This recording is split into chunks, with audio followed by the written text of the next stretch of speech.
Right, so the Ansar Allah movement, better known as the Houthis of course, have moved from shutting down commercial airspace over Ben Gurion airport in Tel Aviv to shutting down airspace across more airports further afield, to apparently now having sought to shut down shipping headed to the port of Haifa. All stories I previously covered on this channel as they are.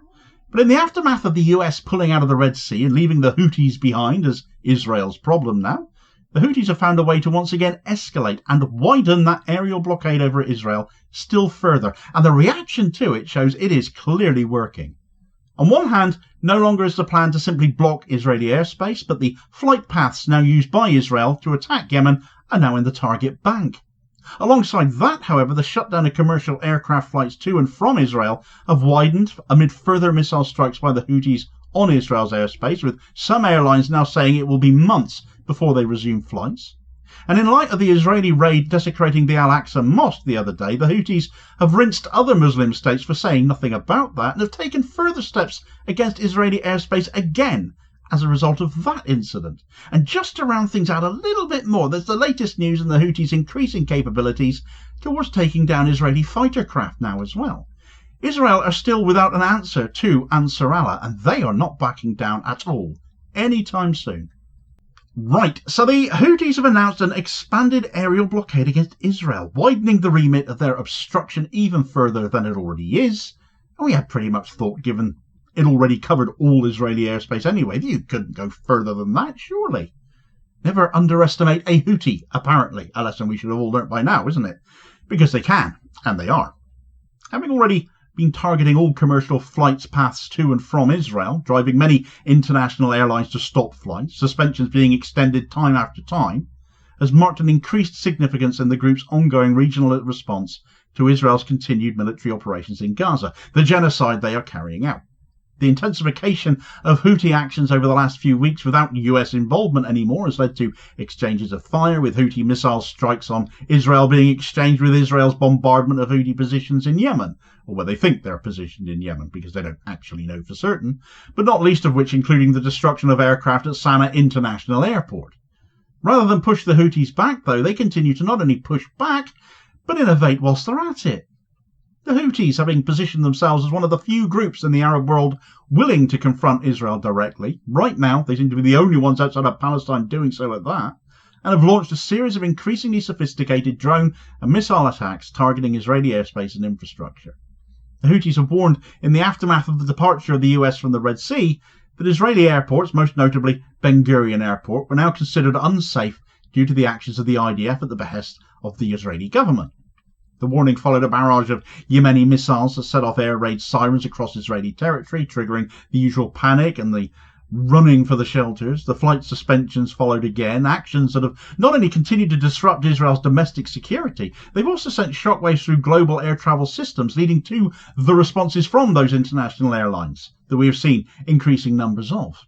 The Lufthansa group of airlines have cancelled all flights currently until the middle of June, along with the likes of ITA Airways, Air India and United Airlines. Others have cancelled flights for just a few more days, like KLM, Transavia and Air Baltic, but others are shutting down flights for much longer. Ryanair and Air Seychelles have cancelled flights until August, and Air Canada until September. And many other airlines have shut down without giving any further notice as to when flights will actually restart. Though a few have restarted flights already, for example Air France, but clearly they reserve the right to cancel at a moment's notice should Houthi rocket fire end up requiring it. Ben Gurion Airport has been the principal target of the Houthi missile campaign. Strikes have triggered multiple evacuations and interruptions in Israel's civil aviation network, with sirens blaring across the Jordan Valley and northern West Bank as missiles penetrated deep into occupied territory. Of these, just a couple of days ago, the Houthis claimed to have launched another of their hypersonic missiles at Ben Gurion, showing another increased escalation and a refusal to stop standing up for what they believe is right and just. The Houthis' actions are not without cost to themselves and the people of Yemen, of course. Not that this has fazed any of those concerned, with the Houthis still retaliating and mass demonstrations of the Yemeni public in support of their actions for Palestine. Israeli warplanes have repeatedly struck targets in Yemen, including a raid that heavily damaged Sana'a International Airport, destroyed commercial planes belonging to Yemeni Airlines. In retaliation for that attack on their own airport, and also the symbolic desecration of Al-Aqsa Mosque by Israeli forces, led by the odious Itamar Ben Gvir, the Houthis have escalated matters still further, though. They have now, in addition to their aerial blockade of Israeli airspace, added Israel's national airline, El Al, to their target bank. No matter where El Al flights may be headed to or from, they may now be subject to a Houthi attack. It also came with a message for other Muslim states from the Houthi leader Abdul Malik al-Houthi, who has framed the campaign as a form of legitimate resistance against the Israeli genocide in Gaza. In a televised address, he lamented the destruction being wrought upon Palestinian children, particularly accusing Israel of being hell-bent on decimating the children of Gaza. He further criticised the silence of other nations in the Muslim world, arguing that their inaction was emboldening the Israeli regime to commit further atrocities without any fear of consequence. And it's a point I find pretty difficult to argue with, given that the Houthis still, by and large, are standing alone in their actions. These sentiments resonate with a growing segment of the global population that have become increasingly disillusioned with too much inaction, though, from nations in the Middle East being passive observers and little else, to the double standards being seen in the West. The contrast between Western responses to conflicts elsewhere, Ukraine is the easy and obvious one that springs to mind, and then contrasting that with its slow to non-existent and its too often complicit handling of Israel's actions in Gaza is infuriating more and more people. While the United States has since stepped back from direct military involvement against the Houthis, their previous attempts to neutralize Yemen's missile capabilities only temporarily delayed the group's operations. Notably, during recent exchanges, the Houthis nearly brought down advanced US and Israeli warplanes, including F-35s and F-16s, demonstrating their escalating military capabilities and their determination. It's also led to another significant escalation, as this excerpt from Press TV explains. Yemen says it is working to upgrade the country's air defense systems amid repeated Israeli attacks, vowing that they will soon turn the pride of the enemy's aircraft into a source of mockery.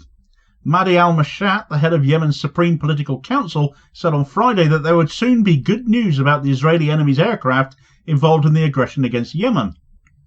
You will soon receive, God willing, good news about the Zionist enemy aircraft used in the aggression against our country, President al-Mashat said in a statement to Yemen news agency, Saba.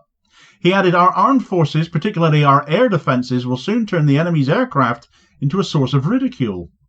For the safety of air and maritime navigation in the areas of our armed forces operations, we have issued directives to designate the paths used by the Zionist enemy to attack our country as dangerous zones for all companies, he stressed. He said Yemen's armed forces are capable of dealing with hostile Israeli aircraft without causing any harm to air or maritime navigation. The official said the army has issued directives to designate flight paths used by the Zionist regime to attack the country as dangerous zones for all companies. Al-Mashat stressed that, for their own safety, airlines must avoid routes used by Israel to strike Yemen. Those flight paths from Israel to Yemen are now target zones as well, and they are talking up their chances of making Israeli jets, those F-35s and others, look ridiculous. Given the damage they've done in Yemen previously, it's a pretty bold claim to be making, but have we not learned to not underestimate a Houthi by now? From a logistical standpoint, Israel's aviation industry is experiencing increasing isolation. With El Al flights now potentially under threat and international carriers unwilling to risk transiting Israeli airspace, the country's commercial and civilian air travel is becoming increasingly untenable.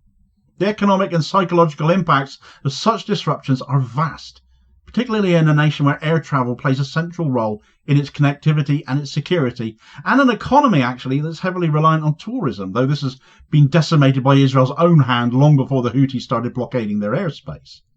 It is worth reflecting on how the current state of affairs challenges conventional narratives, though.